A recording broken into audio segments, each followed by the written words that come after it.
Hey guys, and welcome to WordsAtScale. So this is video number 3 in our H domain case study series. So in the first video we talked about how I picked my domain and what are some of the ways for you to pick domains. Then we talked about the website setup. We went from attaching our website to the hosting, to creating pages, connecting to SSL and analytics. And now we are finally ready to talk about the keyword research. But before we do, I want to remind you that this video series is sponsored by WordsAtScale, a premium marketplace for H domains. And the domains that I picked are still available. So real spine surgery, companion able, robotics, and disaster risk reduction are all fine domains waiting for you to grab them. And yeah, I cannot recommend WordsAtScale enough. The support is amazing. So are the domains. So okay, let's get back to our series. So the domain, our domain, which is Triumph Over Phobia, is still a content version. As promised, I wasn't doing anything shady in the backend, so still no posts, nothing. Because I want to be this as real time as possible. And now we are finally ready to talk about keyword research. And I think keyword research is overhyped and overcomplicated. I could probably run a whole YouTube channel focused on keyword research, even though I'm not SEO and I do not consider myself SEO. And I like to simplify things. So whenever we are talking about keyword research, R for research. Whenever we're talking about the keyword research, there are two topics that appear again and again. And these topics are the KD, or the keyword difficulty, and different variations of keyword difficulty, and topical authority. Topical authority. And let's talk about topical authority last. Let's now talk about keyword difficulty. So every tool measures keyword difficulty in its own way. It is customary to think of keyword difficulty and think about Ahrefs. And Ahrefs actually tell you exactly how they measure keyword difficulty. So basically, they count the amount of referring domains, the links that go to your page that you want to rank for. And the more top-ranking websites link to your page, the higher the KDs for that keyword. And this is aggregated for the top 10 results. So basically, KD means backlinks. And in my video, which is titled ChatGPT is better than Ahrefs, I'm sharing my concerns about the KD, and I can repeat them now. So KD doesn't take into account the domain rating. So the keyword can be easy as far as KD goes, but it can be occupied by websites with a domain rating of 70, 80, and 90. Second, if you open the top 10 results, there can be a lot of websites targeting exactly the same keywords. And even though they can be low domain rating, but you can have like pages upon pages upon pages with the same content, same keyword. And I believe in what I believe, and I believe in simplicity. So let's talk about the KD first. KD, again, represents the backlinking profile. And I like to follow this very simple rule that KD should roughly be equal to your domain rating or domain authority. So the domain rating of Triumph Over Phobia is 18. So what this means for me is that whenever I go to Ahrefs, I will only be targeting the keywords with keyword difficulty of 20 and less. And it is my job to make sure there is a sufficient amount of such keywords. And then a keyword difficulty has to be double checked. And there are a lot of ways to double check your keyword difficulty. And again, I only sharing what I understand myself. So the first way is M for manual. So you need to go to the SERPs and look at whether, and then you have a few options. Whether the top pages are addressing the search intent. So you can have a keyword talking about how to do one-arm push-ups, and the top-ranking articles are talking about the full-body calisthenics workout. And you know that they are not addressing the search intent directly. Tip number 2 for potentially low KD keywords is the length of the articles. So if you are seeing article upon article with 750 words and less or 1,000 and less, this is a good indication of that you can probably outrank them. It's not always the case, and I think people get confused about the word length, and they are trying to bump up those 5, 6, 7,000 articles when there is really no need. But if you feel that the search intent is not being addressed properly in 750 words, this is an opportunity. And another tell is obviously the domain authority. So if you see a lot of URLs on the first page with domain authority of 10 and less, for example, this is a good sign that you should probably outrank them, or you're capable of outranking them. So this is the first way of how you can double check the KD. The second way is through Keyword Chef or similar tools. One of my subscribers asked me about the Keyword Chef and whether there are any free alternatives, and there are. So the tool is called QuestionDB.io, and this tool allows you to double check a handful of keywords and see whether sites like Quora and Reddit are ranking for them. So Keyword Chef, and I'm not sure why I wrote KF, this is KC, Keyword Chef. If you see a lot of PDFs, a lot of forums like Quora, a lot of free websites like Wix or Blogger or free WordPress sites, if you see a lot of social networks like Facebook and Instagram ranking on the first page, this has some exceptions, like Pinterest, for example, can rank for some visual keywords, but that's another story. So all of these are a tell sign of the keyword being underserved. And the idea here is that if a PDF or a short article can rank for a keyword, you with a full-on article can for sure. And a third way is a KGR technique. And since Google is often rewriting the titles, you can look not for the all in title, but all in URL. And SEO guys and bloggers can change titles all they like, but they rarely do change the URL, because whenever you change the URL, you lose all of your rankings, all of the SEO juice. So basically, if you are seeing a keyword and not a lot of competition is using the same keyword in the URL, that means that there are some opportunities there. So again, KD is a good starting point, especially with Ahrefs, but then you have to do some double checking. And these three metrics, you manually looking at the SERPs, then running through tools like Keyword Chef. There is another tool which is paid, which is called Long Hanging Fruit, I think, or Low Fruits or whatever. And then the KGR. These are all filters that verify the low competition. But again, this is only relevant if you are a brand new site and you're not intent on publishing like 1,000, 2,000 articles. Say you want to write 30, 50, 100 articles and you want to make sure you're ranking, then you need to employ one of these techniques, and they are not mutually exclusive. So they are complementary. And now we have something that is called topical authority. And topical authority is weird because everybody likes and understands the concept. And the concept is that if you want to become topical authority, you need to exhaust your niche.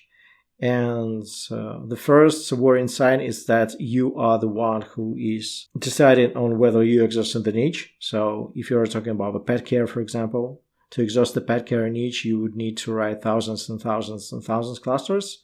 If you have chosen 4 clusters, for example, topical authority would be writing like 100% content for those 4 clusters. Then the second problem I have with topical authority is that I do have sites that are ranking for some weird shit. And so one of the examples was I bought an expired domain about travel. And basically, it was a travel blogger who ran that site, but she was ranking for a keyword of key term of best thrift shops on the first page. I think at her best, she was ranking number 1, and that's like a crazy competitive keyword with a huge CPC. And for some very weird reason, she was ranking for that keyword. And the domain authority was like 2. Of the website, so that kind of debunked the topical authority a little bit for me, but I need to be honest, that was like 3 years ago and things are changing. So the second question basically that you need to answer is about how many articles is enough. And again, not every person is going to write 1,000 articles like myself. So I would say start with 100 articles that I spread evenly between 3 to 4 clusters, and then see how you go from there. And the third thing that I still struggle with is that SEO guys or gurus go like that. So you need to exhaust the topic, and you need to write a bunch of articles that will never rank, but in the eyes of Google, this will be a good indicator that you're exhausting the niche. And this, for me, doesn't make any sense at all, because if the article is not ranking, if in the eyes of the Google you are getting 0 impressions and 0 clicks, doesn't it mean that this is bad for you? Like it downgrades the value of your website? So I'm still struggling with that concept. So what I propose you do is you stay within the topical authority concept. You write, say, 100 to 300 articles. First, you apply some filters like KD equals domain rating plus some low hanging fruit keywords or easy wins. And all of that is valid for 3 to 5 clusters. So don't try to create 10 clusters and write 5 articles per each. So this is the game plan basically. This is the topical authority, the way I see it and the way I think makes sense, especially for a new website. And I do realize that my handwriting is even worse than my spelling, but yeah, you have to deal with that, I guess. Sorry about that. And this was the theory, so to speak. Again, I'm not an SEO guru. I'm not an SEO person. I do have sites ranking on Google with thousands of clicks, but I will never consider myself an SEO profi or professional. But this is what I understand, and this is what makes sense to me. Now, back to what I actually did. First thing that I did, I went to Fiverr. And that's going to be a surprise for you, but I do not currently own an Ahrefs subscription. I don't see any point in that, but I do appreciate the value of Ahrefs keywords report. So I went on Fiverr. There are actually a lot of guys who are offering the same service, and I got mine for $5 plus the commission of Fiverr. So these are all of my orders. You can see this order here, which is completed. And cost me $7.28, and that was for a particular keyword. And there were thousands and thousands of keywords in that report. So for everyone complaining that Ahrefs is expensive, I do feel you. I do not think you should be paying for Ahrefs if you're not an SEO guru. But you can for sure get one of those reports and work with those reports. So this is the report I got back in return. This is for my Phobia website. And what I did was extremely simple. I basically said I am interested in all of the keywords with a keyword difficulty below 20. And as you can see, out of that selection, there were already 8,000 keywords. And then I said, since I'm an H domain, I want to have at least some volume. So I discarded those with 0 volume. And what I got back in return was 1,000, almost 2,000 words. So 2,000 words have a competition below 20 and at least 10 in volume. So that's what I was working with. The second step for me was to go to Google, type Phobia, use the SEO Minion plugin, and download 6 levels of People Also Ask in a nice Excel file. So by now I have 2 sets of data, one from Ahrefs and now from PAAs. I'll just give you an example. So this is a sample of 15 People Also Ask keywords. So I got that. Then I went straight to my keyword chef and I used one of those bulk upload features. So basically I copied every keyword that I had in here and clicked import. That way I got a massive report of 2,000 words. I can show it right now. And what's beautiful again about the keyword chef, it takes into account all the keywords that you have and then gives you the SERP score. So the higher the score, the more websites like Quora, like Tumblr, like WordPress, like Reddit are on the first page. So for example, this keyword here, but does this guy here have a phobia? And as you can see, like almost all the top 10 places, with the exception of number 7, are occupied with the likes of Tumblr, Quora, and so forth. So I went ahead and exported this thing here because I want to maximize my chances of ranking. And basically I filtered all these keywords that have a SERP score of 1 and above. I copied everything to the master. I ran this simple command, which is in Excel data remove duplicates, and I removed all the duplicates. And I ended up with 1016 keywords. So that's how I got to the list of the keywords that I have right now. So let's recap. Step number 1, Ahrefs and KD of 20 and below. So Ahrefs, all the keywords that have keyword difficulty below 20 and volume above 10. Then step number 2, Google's people also ask, and I get 10 pages worth. Step number 3, I copy these into Excel file and remove duplicates. Remove dupes. And step number 4, I bulk upload everything to Keyword Chef. And then I'm interested in all of the keywords with a SERP score higher than 1. So to recap, Ahrefs, KD below 20 and volume above 10. People also ask 10 pages for the seed keyword of phobia. Then everything into Excel and remove duplicates. Then I bulk upload whatever I got from the Excel. And I select the keywords that have a SERP score of 1 and higher. So this is how I got to my list of the keywords. Then the thing that needed to be done is to cluster the keywords. And usually I would use one of the prompts that I have in my prompts library, or I have been showing quite a few of my videos, but the problem is that I have a lot of keywords. And one problem is that the ChatGPT cannot process that many keywords, but another problem is that it still strays away. Like, for example, it can deal with 100 keywords, but then it goes south and makes up some weird categories and whatnot. So I have developed a process, and I'm pretty sure it's not perfect, but I'm showing you as is. It's very labor intensive, but it is semi-automatic at the same time. And I'm pretty sure you see imperfections in this approach. And I welcome you to write me comments and tell me how I could have done this differently. So first thing I did is I went to pdfgpt.io and I uploaded my file. So I converted this Excel file, and this is one of the old files, so I don't care about the information here. Can delete it. So what I did, I converted this into PDF, so save as. And there are some tools like, what's it called? Chat with data, I think.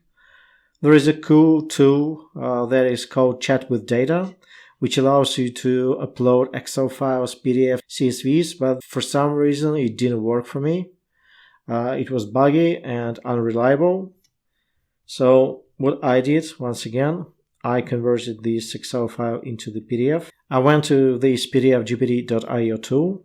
I uploaded the PDF. And unfortunately, I don't remember my concrete prompt. So let's try something based on the list of the keywords in the documents. Give me topical categories. Okay. So I then played around, and first thing that I did, I said, give me the short versions of the categories. And it gave me these for 5 categories. Types of phobias, causes and risk factors, symptoms and diagnosis, treatment and management. Then I also had phobia myths and misconceptions, resources and support, and celebrity phobias. And let's just double check what is on my website. So types of phobias, symptoms and diagnosis, causes and risk factors, treatment and management, and celebrity phobias. Then what I did, I went to I went to Open Playground. I chose chat, GPT-4, maximum length. I left temperature at 0.7. Then I pasted my keywords, and that was a lot of trial and error. And unfortunately, what I noticed that the maximum amount of keywords that you can choose without GPT going crazy in terms of accuracy is 30. So I pasted 30 keywords. I called them list of questions. And then the prompt went like, assign the provided questions to the below categories and create a 2-column table. And the reason I didn't say keywords is that ChatGPT for some reason would just limit this question to trypophobia only. So it wouldn't say what is trypophobia, it would just say trypophobia. So I found this worked better. So there you have it, like the category types of phobias now contains questions or keywords like what is trypophobia, what is emetophobia, what is phobia. So I'll stop this now. So in this very instance, the majority of the keywords were assigned to one category only, with only one keyword assigned to the second category. But when you go keyword by keywords, 30 at a time, you get different keywords assigned to each of these categories.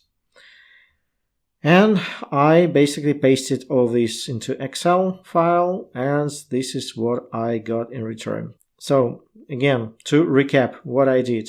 Step number 1, I uploaded the list to the pdfgpt.io. I then asked it to come up with the categories. And for those of you playing at home, you may be wondering why I didn't ask pdfgpt to come up with a category for each of the keywords. That didn't work, unfortunately for me. With that many keywords, that just made everything even worse. So the first step was for me to come up with those 4 and 5 unique categories. So step number 2 was Open Playground, and then I ran 30 keywords or questions at the time, and Open Playground and GPT-4 assigned each of the 5 categories to each of the 30 questions.